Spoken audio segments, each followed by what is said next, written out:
Tony D and Little Joan with a screenwriter's rant on the English, starring Emily Blunt as a woman seeking revenge and falls in love with a Mohawk guy who's helping her get revenge. First for money and then for love. Smash like and subscribe. Thank you for smash liking and subscribing. Check out my books. The links are in the description. Thanks for coming out and checking out my books at Spring Lake at Thunder Road Books. Thank you, Thunder Road Books. It was really a great day. Yeah. This is a BBC production. I think it's a movie. Yeah, first movie trailer. So the premise is from writer-director Hugo Blick.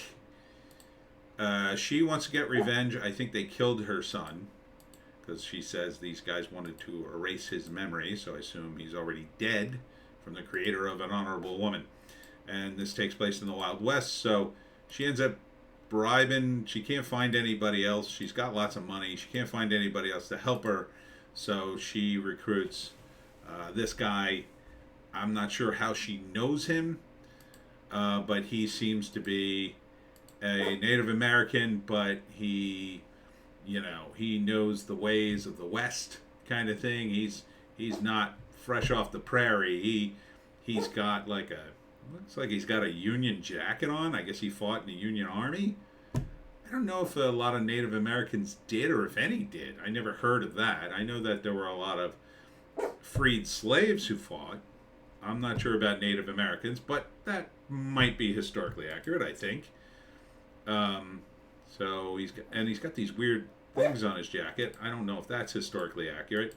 Anyhow, he agrees to join up with Emily Blunt because she basically pays him a ton of money, and he just wants to buy some land and, I don't know, start a farm, I guess.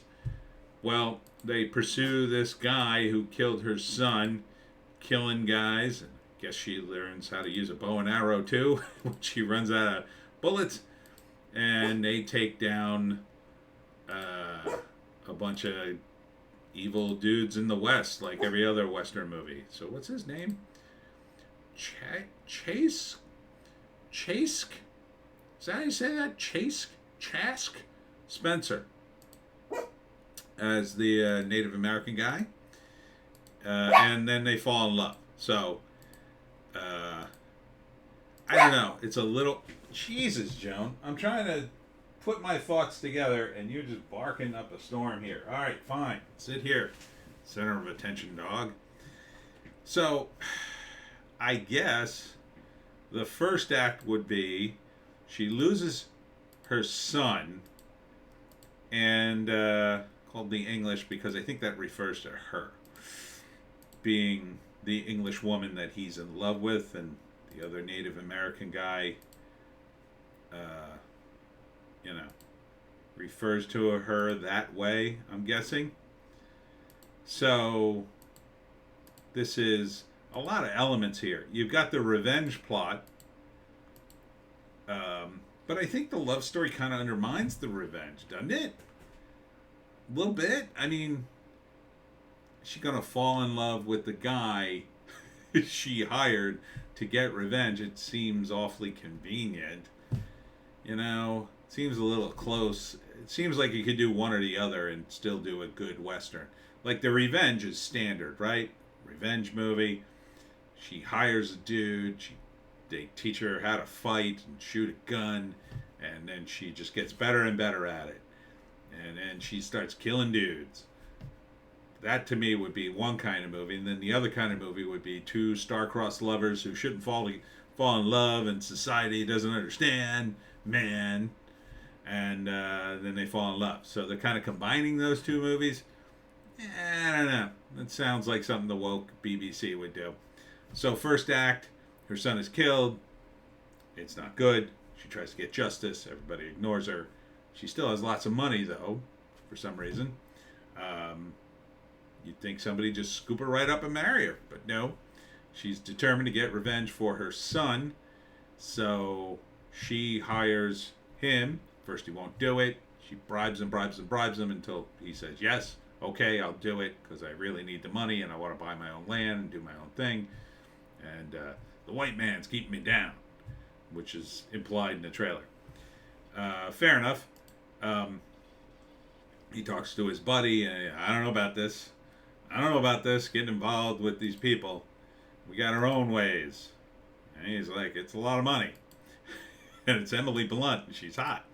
So they start getting revenge, and things spiral out of control until, you know, as the movie ramps up, they get revenge, but then she becomes closer to him, and then she falls in love with him, and then love is in the way of them getting revenge against the ultimate guy, and then maybe they have to choose between, well, do we just run off together and live our lives, or do we go after this guy and possibly both get killed, or one of us get killed, or be on the run forever and not be able to be together, or something like that. A lot of westerns end in tragedy because that's the true way they end. So maybe Emily Blunt dies because it's the revenge, right? She deserves to die because she takes her revenge too far, right? She won't give it up. She lets it consume her and she dies. Or she falls in love with this guy. I don't know what the character's name is. And he helps her, but he loves her and says, no, let's give this up, let's run away together, we don't need to do this anymore, we have money, we have a plan, we have love. And she says, no, I must get revenge, and she does, but he dies in the process, and she loses him, and then realizes she's lost everything, but she got her revenge, right? That's a bittersweet ending. That would be pretty good. I think that would be good. And then probably, I'm going to guess, I'm betting on the third one, which is they both survive. They get revenge. They get beaten up or shot or whatever, but they survive. And the bad guy is killed and they run off into the sunset together. Unlikely they would both be killed, I think. Yeah, that's unlikely. That would be that would come out of way left field, I think, if they both died and the bad guy wins. Or that everybody dies at the end? I mean, that's possible, I guess. That would kind of be like a push. But, yeah, I mean, I think the gutsy move would be that maybe he dies. And that it's her revenge that she allowed cloud her judgment and consume her. And she had an opportunity to give it up, but she doesn't. And, oh boy, yeah, that would be rough. That would be a rough ending, but it would be the most powerful one, I think. But I think this could be good. I mean, Emily Blunt is no slouch. Certainly, she's good. Won a lot of awards, according to this. I think she has. She's been in a ton of stuff. The rest of the cast I don't know, but they seem very competent. The English do love a good Western, and this is the BBC. So they love the genre. So I think they do. I think they often do well by it. But I will say it sounds a little woke. So it could tip into wokeness a little too hard, and then we get a lecture somewhere in the middle, and you go, "What is this?" I don't know. So it looks good. It looks fine. From what I'm seeing of this. It's a movie. I guess it's not going to be released in theaters. It's going on the BBC. Doesn't really say. Just says the English and has the BBC logo. So maybe it's a TV movie. I mean, most of it looks pretty high value, except they have these scenes. And I don't know how realistic they were. At first, I thought it was a mistake. So see this? They've got the front of a building, and then behind it, a tent. So was this a real thing? They do it over there, too. That, to me, doesn't look right. It looks like a set, right? It looks like something they do on a set. But I'm guessing maybe they really did this in the Wild West, because this seems like something they would do, right? Oh, we don't have a building yet, but we have a tent. We have a giant tent, so it's pretty permanent. We're going to put up a facade, and then eventually we're going to build the whole building.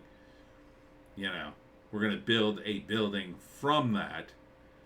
that's going to look, but we're going to keep that facade.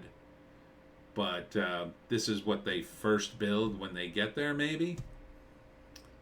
I don't know. It looked a little odd in the trailer, that's all I'll say. I don't think it's a mistake, because that would be a pretty big mistake to put in a movie. But it does look odd, doesn't it? It looks a little odd to me. Maybe it's something they really did. Maybe they got this from old photos or whatever. Because they did have photography back then. So maybe somebody took a picture of this and were like, oh, look at that. Look at the way they did that. It is interesting. But I think as a screenwriter, if you have something like that, it's a little odd looking in a Western that is real, but it's odd, you might want to have a line or two kind of pointing that out, where one of the characters is like, oh, I was coming up here and I just saw the facade. I thought there was a building here. Something like that. Maybe not so on the nose, but something to sort of acknowledge, yeah, we're going to build it soon, or something like that. But beyond that, I think it's all right. Yeah, I mean, it seems sufficiently grim. Seems like it has all the right elements. The Mohawk character's pretty good, I think. We'll see. We shall see. And that's it for me, Tony D, and Little Joan. Check us out on Odysee, Bitchute, and Rumble. If you're not on Odysee, Bitchute, or Rumble, I don't know what to tell you. YouTube's canceling people left and right. I mean, just get over there to one of them in case you don't see any updates here and you wonder what the hell happened to us. You can go to Odysee, Bitchute, and Rumble and make sure we're still around, because we do 4 videos a day. And the spicier ones I can't put here. So come on by. Thanks for coming out to Spring Lake at Thunder Road Books, and we'll see you at LBI Book Swap on Monday. And, of course, the live stream tomorrow at 2. Good night, everybody.